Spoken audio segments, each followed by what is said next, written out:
Michel Azot, bonjour. Bonjour. C'est un dossier brûlant dont on va parler aujourd'hui, avec ce projet qui a été fait au niveau de l'aquarium de cette grande surface de vente commerciale. Alors on peut lire dans la presse, à droite ou à gauche, que vous étiez au courant depuis très longtemps et qu'aujourd'hui que les commerçants commencent à râler, vous faites machine arrière. Alors il faut se souvenir de la manière dont on travaille. D'abord, comment j'interviens sur ce dossier, puisque bon... Votre nom a été évoqué. Voilà, certains, quelquefois s'en étonnent, d'autres trouvent que c'est bien, enfin bon, chacun a son point de vue. Moi je suis délégué par le maire au niveau de la commune sur les finances, mais je suis délégué par le président de la communauté de communes, qui est aussi le maire de Lourdes, sur l'aménagement de l'espace. Et à ce titre, j'interviens sur tout ce qui est lié à l'aménagement de l'espace, et en l'occurrence, lorsque on parle du devenir de cet espace où fut en son temps installé un aquarium qui n'a pas fonctionné, eh bien réaménager cet espace, ça fait partie effectivement de mes compétences, de la même manière que dans mes fonctions de vice-président du syndicat du SCOT. Le SCOT dorénavant est très impliqué dans les aménagements commerciaux, comme ici à Lourdes, mais aussi à Tarbes, ou sur la totalité du périmètre du SCOT, où nous avons l'occasion d'intervenir assez régulièrement. Donc voilà le cadre qui est fixé. Maintenant, comment les choses se passent-elles? Il n'y a pas, je veux dire, on ne saute pas à pieds joints dans une unité commerciale qui va venir et qui va dire, voilà, je vais installer ceci ou cela. Ça ne se passe pas comme ça. C'est effectivement un dossier qui est ancien, qui a déjà donné lieu à des propositions qui, du reste, avaient été rejetées en CDEC à l'époque où il y avait encore la CDEC, donc avant 2008. Et de tout temps, on a dit que, et c'est une des préoccupations du maire, mais c'est aussi une des miennes dans le sens où l'aménagement de l'espace est dans ma responsabilité, l'entrée nord de la ville de Lourdes est une préoccupation. À partir du moment où on considère qu'on a une zone qui aujourd'hui n'est pas correctement affectée ou qui est désaffectée, puisque bon, l'aquarium ne fonctionne pas, il faut qu'il y ait des choses qui s'y passent. Qu'est-ce qui doit s'y passer? Ça c'est, je dirais, le contenu du débat.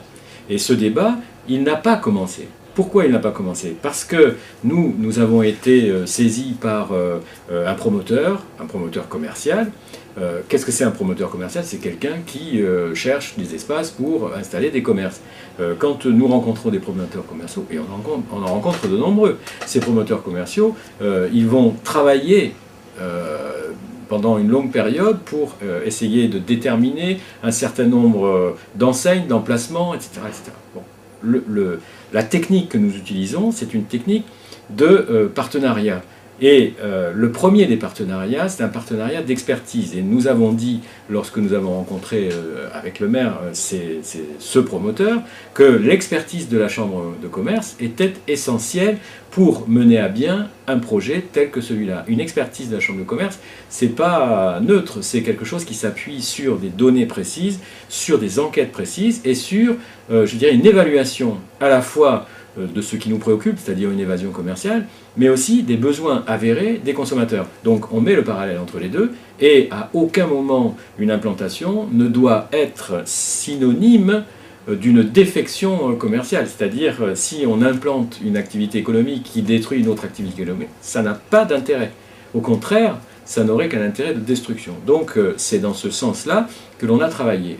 Là, nous sommes face à qui? À un promoteur qui a jugé bon, alors que son dossier n'est pas abouti, n'est pas négocié, qui juge bon de le présenter, c'est-à-dire, comme la liberté je dirais, d'entreprendre lui laisse le droit, il le présente au sein de la CDAC, c'est-à-dire il présente à la préfecture, il dépose son dossier.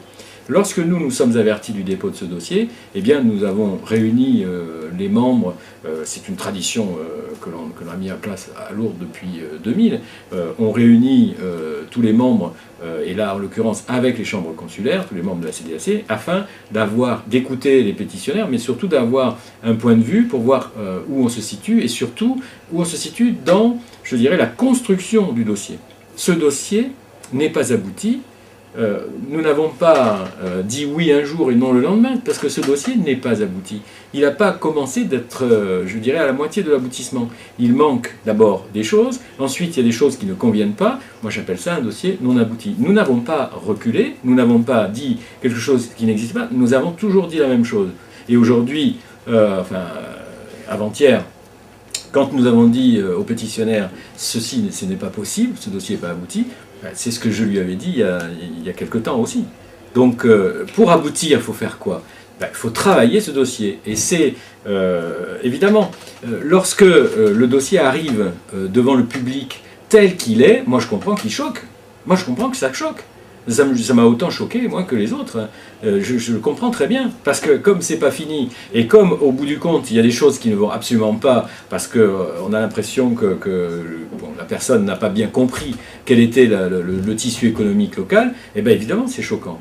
C'est pour ça que les étapes de construction d'un tel dossier, c'est d'abord un travail de fond sur les aménagements, et ensuite un travail de fond sur le tissu commercial. Nous, on en était à la première ébauche du travail sur les aménagements. Et c'est pas réglé parce qu'on a un problème de distribution par rapport aux voies qui sont des voies importantes, puisque c'est la RN 21 ou la 821, suivant le passage vers le Conseil général. Mais disons qu'en gros, il y a un travail qui est un travail important à faire. Alors, aujourd'hui, le pétitionnaire retire son dossier. Nous, c'est ce que nous lui avons demandé. Nous lui avons demandé, n'allez pas, parce que de toute façon, ça ne sera pas possible. Donc, il retire, on travaille dessus. Alors, soit on aboutit, et on aboutit consensuellement, c'est-à-dire avec un consensus des parties. Soit on n'aboutit pas, et on n'aboutira pas. Mais je veux dire, il n'y a pas, c'est ni un drame, c'est pas la première fois qu'on a des propositions, c'est pas la première fois qu'on travaille. Mais ce que je veux dire, c'est que c'est un travail qui est un travail de longue haleine. C'est pas aussi, je veux dire, clinquant que un truc, voilà, où on va se montrer tout de suite, voilà, tout est fait, tout est. Non. Non, ça c'est du travail de fond. Et un travail de fond, ben, souvent c'est un travail où donc ça n'apparaît pas comme tel. Alors certains peuvent s'étonner que ça ne monte pas immédiatement dans une réunion où tout le monde va parler. Non, parce que pour l'instant, on va parler de quoi? On va parler de choses qui ne vont pas, et on sait qu'elles ne vont pas, mais tout le monde sait. D'accord. Alors sur ce concept-là, de mettre aujourd'hui une zone commerciale dans cet endroit-là, au moins sur le nord de Lourdes, vous venez de nous le dire, vous n'êtes pas contre, et même vous y travaillez, puisque vous avez dit que vous avez rencontré plusieurs promoteurs, des projets ont échoué, mais vous n'êtes pas contre. Alors à ce moment-là, qu'est-ce que pense en fait? On entend par une zone d'activité à caractère commercial, ça peut être une zone d'activité avec d'autres produits. Là, une chose est certaine, on est face à en gros, une zone globale qui, si on regarde bien depuis le garage Citroën, quoi, hein, on est sur une zone où un aménagement, quel qu'il soit, est important. Alors c'est suivant les propositions. Mais demain, il pourrait y avoir une autre proposition hein, qui soit un aménagement d'une autre nature, enfin bon, peu importe. Mais on est attentif à ces propositions. Mais ça ne veut pas dire qu'on les accepte. Moi, je ne suis pas contre qu'il y ait des propositions commerciales à compter du moment où ces propositions commerciales ne sont pas pénalisantes pour le commerce local, ni du reste pour le commerce. Enfin, je veux dire, si elles viennent compléter des besoins, si elles viennent même sur des besoins qui ne sont pas satisfaits sur notre bassin de chalandise, je ne peux qu'être d'accord. C'est du reste la position aussi de la Chambre de commerce.